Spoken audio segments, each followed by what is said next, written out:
Dok, Dok, gawin niyo ho ang lahat para sa pasyente. Handa akong gumastos kahit na magkano.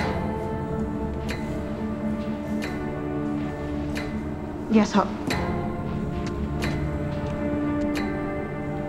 Hoy, anong ginagawa mo dito, ha?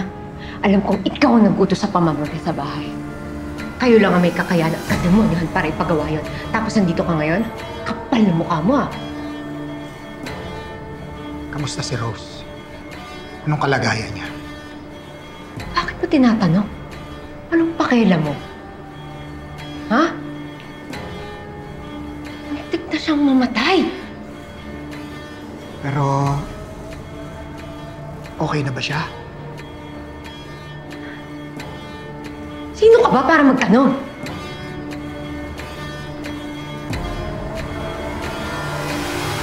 Dahil ako ang tunay niyang ama.